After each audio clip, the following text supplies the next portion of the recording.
শান্ত এ মন ছুটে যায় তোরই কাছে। আমার মনে অকারণে তুমি দিও না জ্বালা, তুমি ছাড়া এ জীবনটাই আমার বড় একলা। তোমায় পেলে জীবনে আর তো কিছু চাই না, সারা জীবন থাকবো পাশে, তোমায় ছেড়ে যাব না।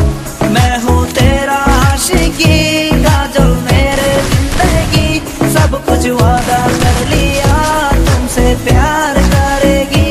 मैं हूँ तेरा आशिकी काजल मेरे जिंदगी, सब कुछ वादा कर लिया तुमसे प्यार करेगी। প্রথম যেদিন দেখেছি সেদিন প্রেমে পড়েছি, প্রেমে পড়ে ভালোবেসে হাবুডুবু খেয়েছি। ভালোবাসি তোমাকে, মিশে থাকো আমাতে, ছেড়ে যাবো না কোনোদিন এই আমি তোমাকে। আমি তোমায় ভালোবাসি নিজের থেকেও অনেক বেশি, আমি পাগল হয়ে গেছি দেখে তোর মায়াবী হাসি। রাত জাগা পাখি হয়ে দেখি কত কল্পনা, আমার হৃদয় গভীর থেকে এঁকেছি কত আলপনা। তুমি আমার সাধনা, দিও না আর যন্ত্রণা, এ হৃদয়ে আছো তুমি, করো না গো চলো না। তুমি শুধু আছো আমার এই মন জুড়ে, যেও না গো কোনোদিন আমার থেকে দূরে। মনে পড়ে তোমার হাসি যেটা অনেক ভালোবাসি, ভালোবেসে তোমার কাছে বারবার আমি ছুটে আসি। সারা জীবন দেখবো আমি তোমার ওই হাসি, এসডি সাইফুল আমি তোমায় অনেক ভালোবাসি। আমার মনে অকারণে তুমি দিও না জ্বালা, তুমি ছাড়া এ জীবনটাই আমার বড় একলা। তোমায় পেলে জীবনে আর তো কিছু চাই না, সারা জীবন থাকবো পাশে, তোমায় ছেড়ে যাব না। मैं हूँ तेरा आशिकी काजल मेरे जिंदगी, सब कुछ वादा कर लिया तुमसे प्यार करेगी। मैं हूँ तेरा आशिकी काजल मेरे जिंदगी, सब कुछ वादा कर लिया तुमसे प्यार करेगी। প্রথম সে দেখা তারপর ভালো লাগা, আমার মনের আবেগে তোমায় ভালোবাসা। তোমায় নিয়ে ডেলি দেখি কত রঙিন আশা, কেন বুঝো না গো আমার অবুঝ ভালোবাসা। মনের আকাশটা জুড়ে আছো তুমি যেদিনে, আমি মরে যেতে পারি তোমার মুখে। কি চোখের পরশ আছে তোমার ওই ছোঁয়াতে, পারাবিতানি বয়স আমি পরে আছি তোর মায়াতে। এই মেয়ে লালো না, তুমি কেন বুঝো না, তোমায় আমি ভালোবাসি কেন করো চলো না। পথে বসে থাকি অবেলা আমি তোমার, তুমি ছাড়া কিছু নেই এই দুনিয়ায় আমার। সারা জীবন চাই তোমায় স্মরণে ও মরণে, তুমি ছাড়া কিছু নেই আমার এই জীবনে। অনেক বেশি ভালোবাসি তোমায় জানো কি, no sorry no thanks love for me. मैं हूँ तेरा आशिकी काजल मेरे जिंदगी, सब कुछ वादा कर लिया तुमसे प्यार करेगी। मैं हूँ तेरा आशिकी काजल मेरे जिंदगी, सब कुछ वादा कर लिया तुमसे प्यार करेगी। मैं हूँ तेरा आशिकी काजल मेरे जिंदगी, सब कुछ वादा कर लिया तुमसे प्यार कर।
কবিতা তুমি স্বপ্নচারী হয়ে খবর নিও না।